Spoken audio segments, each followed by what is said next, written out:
and welcome. On behalf of the libraries, thank you for joining me here today. My name is Anne Green, my business support coach, and I'm a leadership, business, and career transformation coach.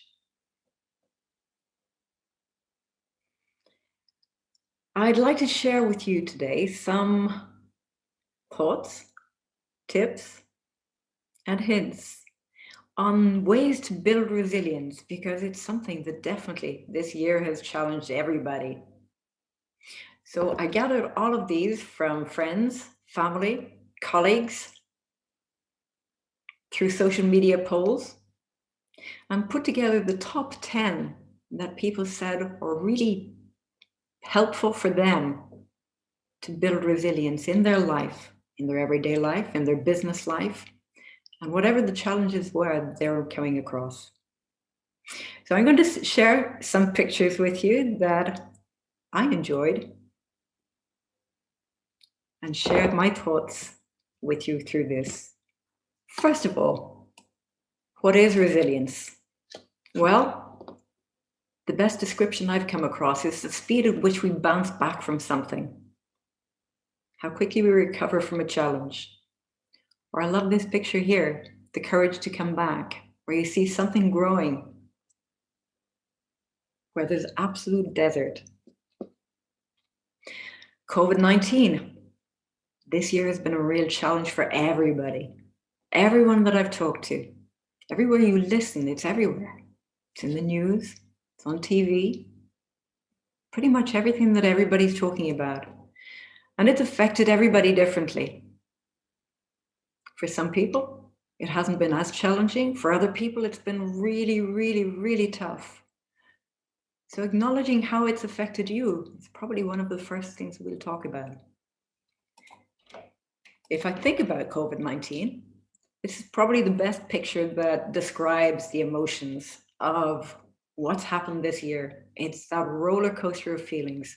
What's the day going to be like? What are the challenges that are going to happen today? Will I get through them? How will I get through them? The other side of that is finding ways that build pieces of something like this into your life. Serenity, calm, peace, and tranquility. And in the next while, I'll share the thoughts and tips that I hope will work for you, and they certainly work for me. First one is acceptance. Somebody shared a thought of COVID as being a storm.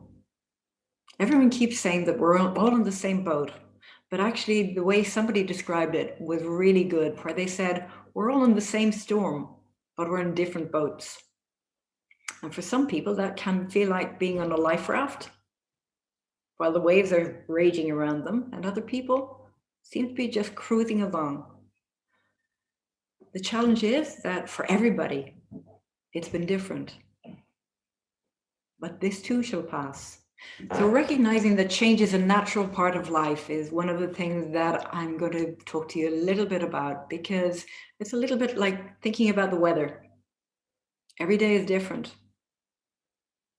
You wake up one day, it can be sunny and warm. You wake up the next day and it can be, hey, we live in Ireland. It could be like the middle of winter, even though it could be summer. But it's that feeling that every day is different and taking each day as it comes. So identifying the challenge that you have and naming the emotions that you're feeling. So if something is happening to you, what is it? What is happening? And naming the emotions that you're feeling. How do I feel about this? What do I need to do to change these feelings and make them feel better? And also thinking that in a few days, no matter what the challenge is, it will feel different for you. So that's my first step. This too shall pass. This was one of the top tips that came through from a lot of different people, and certainly in one of the polls that I ran, it was one of the top ones that said, connect with other people, keep in touch with other people, find a way of talking through your challenges with other people. My mom was brilliant. She had a saying for almost everything, but one of her top ones was, A problem shared is a problem halved. So find somebody that you trust. If you are having a tough day, think of the people that you do know, that you can trust, and will help to bring your spirits back up. Talk through the challenge. And when you're talking through it, you'll find that it actually helps you to reframe whatever the challenge is. And somehow, when you talk through things, they never seem as big as they do when they're in our heads. So reconnect with people that maybe you haven't spoken to for a while. Who knows what they're going through, but pick up the phone, organize a video call, dress up, have a cup of coffee with somebody virtually, find socially distanced ways to meet. And maybe walking and talking is a great one for me. I know when I'm walking and if I'm chatting with somebody, it's much easier to have a conversation with them because they can't see the emotions on my face and I can't see the emotions on theirs. So it's a really nice way to be able to talk through things and get somebody else's perspective on what's going on. The other part is listening and supporting other people. When we listen to other people and listen to their challenges, sometimes that helps put our own challenges into perspective for us. And also, when you listen to somebody else, it takes the focus off you. Maybe there are other people who are really welcoming your support. My next one is meditating. And this is something that I think it's been really valuable for me. I studied practical philosophy for 3 years.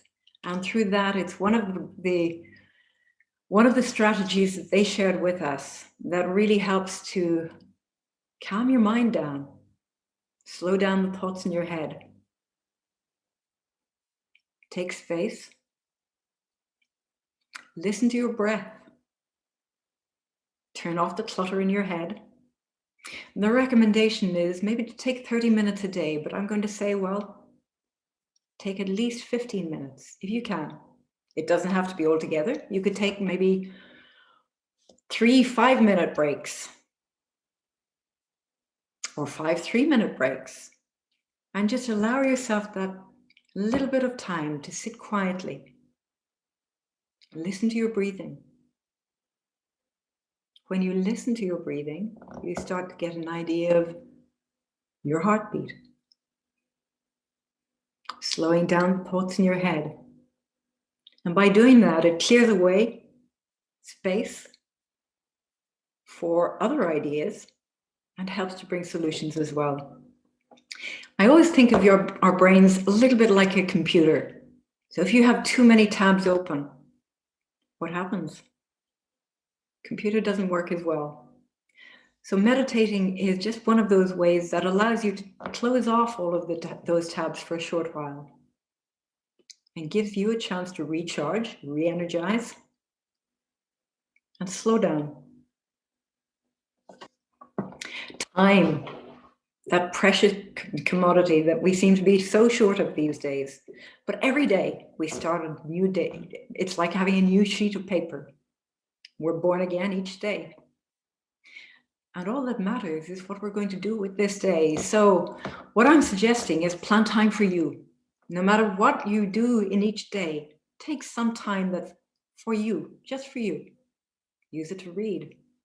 Read something that's fun and interesting. Maybe not just the news or the media, but read something that is interesting for you, something you can learn from. Self-care and wellness are so important that you just take those short breaks of time away from everything. Even if there's loads going on, just finding ways of making some time for yourself. Find something that makes you smile. One of my friends spends 10 minutes every day on YouTube, finding things that just make her laugh. And when you smile or when you laugh, it actually tells your brain that, you know something, everything's okay in here. So find the tiny tweaks that will make big differences for you in your life. What are they? And start building them into your life, into your day. My next tip is building in routine and structure into your day, and doing that by maybe taking whatever big challenge you have and breaking it down into small pieces. The elephant, why is he here? Well, a lot of people say, how would you eat an elephant? Reality is, I wouldn't. But an elephant seems like something that's really large. And if you were to do anything with it, then the best way of breaking down big things is break it into small bite sizes.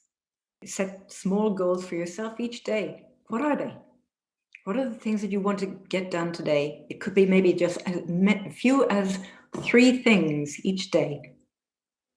But set a plan for them and give yourself a completion time.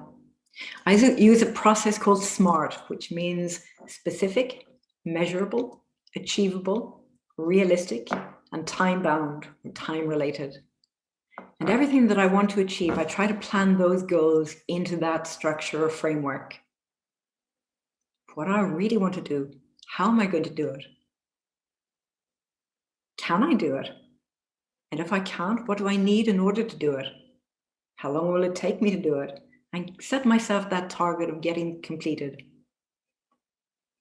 Plan some of the longer term goals that you might have as well. It could be a holiday for next year.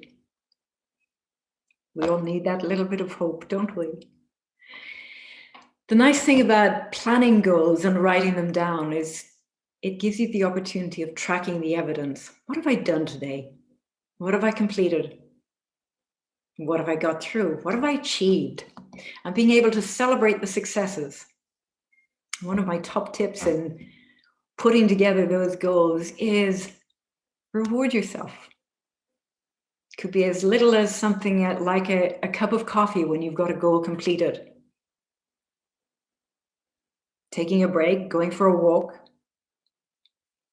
But build that little bit of a reward that says, well done, I've got this done today. Great. My next tip is learning. Find something new to learn. Back into goals and time. Add learning into both your goals and your time for you. What are the things that are interesting for you? What would you like to learn? What's new and different? What interests you? What have you thought about that you haven't considered learning that you could start? And what are the best ways that you learn? Is it by reading? Is it by doing things? Is it by watching things on YouTube? But figure out the ways that you can learn something new and plan that into your day as well. What are the new skills that it'll bring you?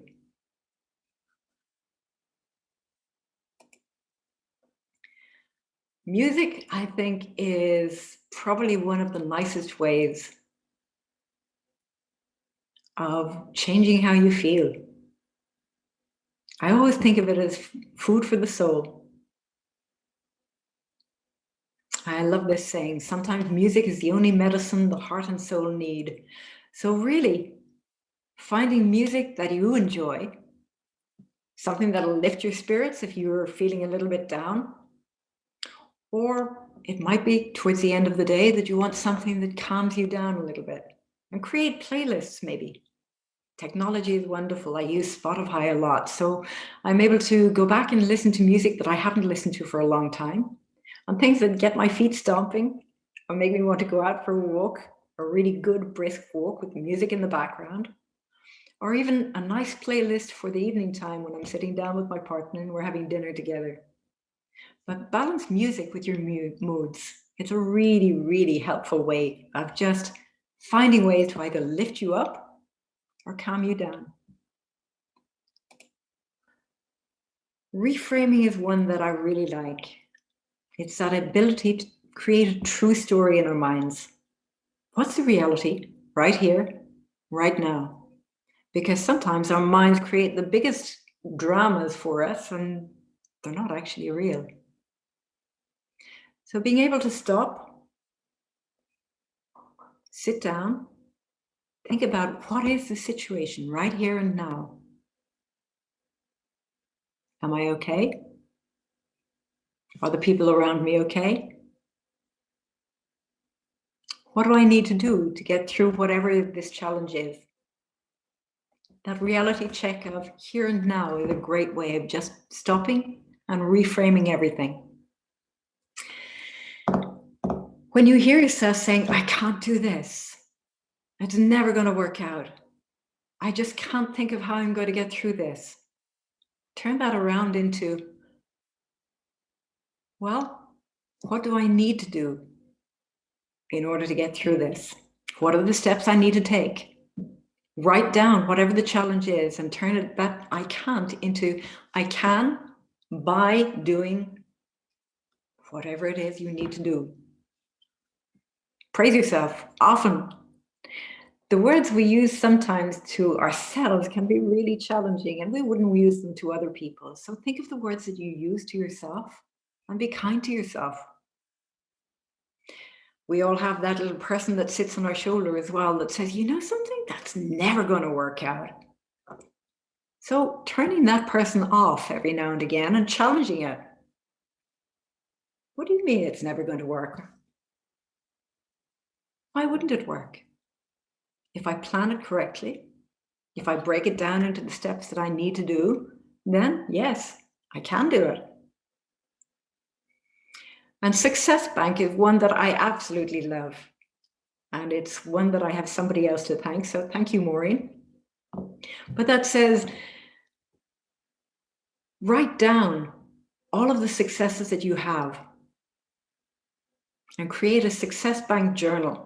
That maybe, okay, you might want to put together a spreadsheet. You may want to use your phone and keep a note of them in there. But find some way of writing down the things that go really well for you. And then when you have a tough day, go back and revisit them. What are the things that worked out? What are the things that worked well? What were the successes that you met along the way? And for you, decide your best ending to each story in your mind. Unplugging yourself. Did you know that it takes, for every one challenging piece of information that we get, that it takes 5 pieces of good news to counterbalance that?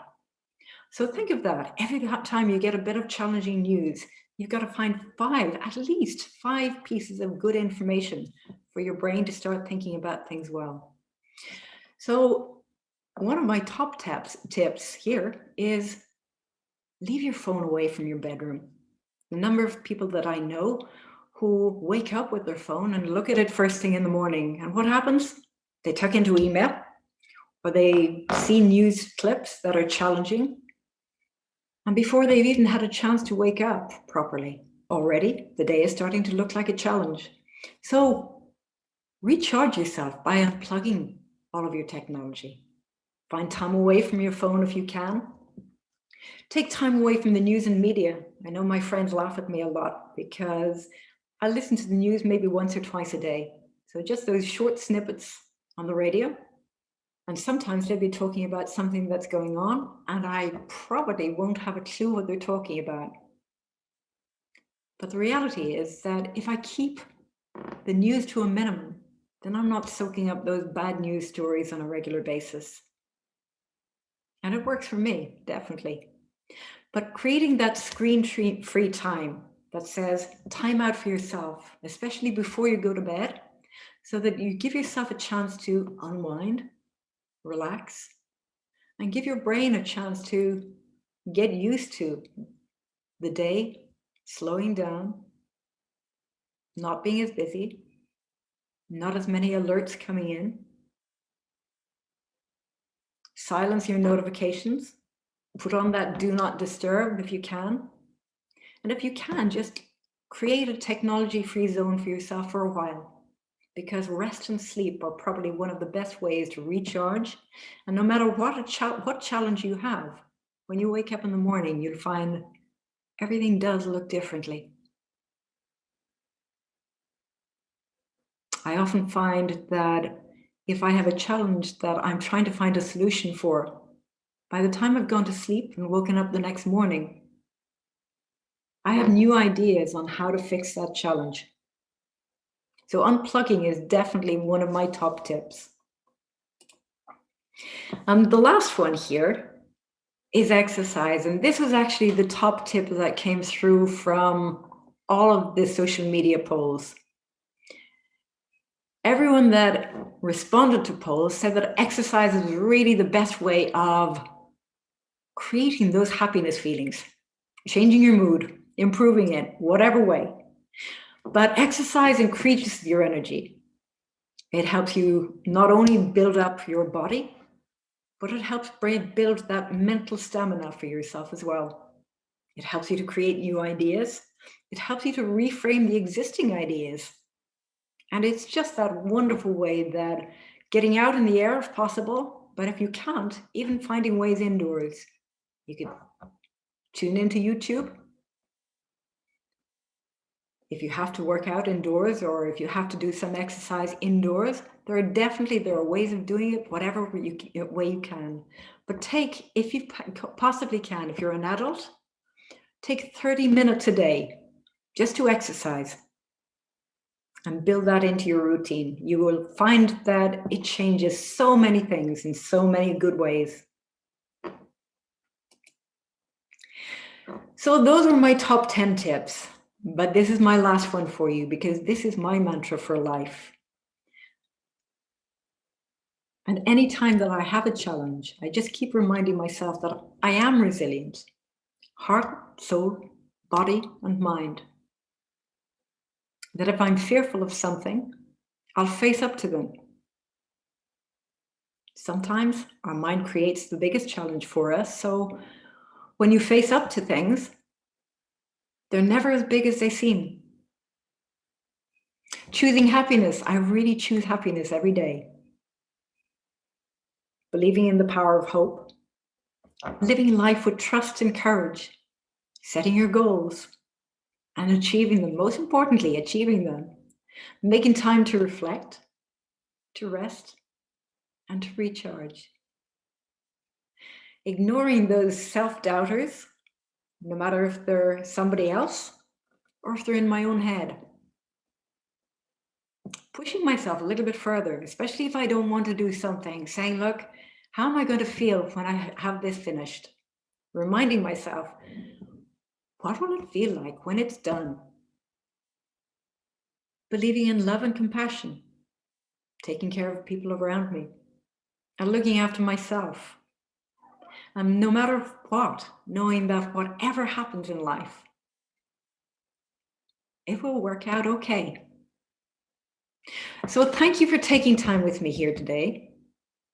I hope you found at least one or two new tips here that maybe you hadn't thought about, or things that you might be able to build into your day. I'd love to hear about them. Support Coach is my business. You can check in with me on LinkedIn. Let me know if some of this was of interest or of use for you. And wherever you are and whatever you're doing, stay well and keep safe. Thank you for sharing this time with me.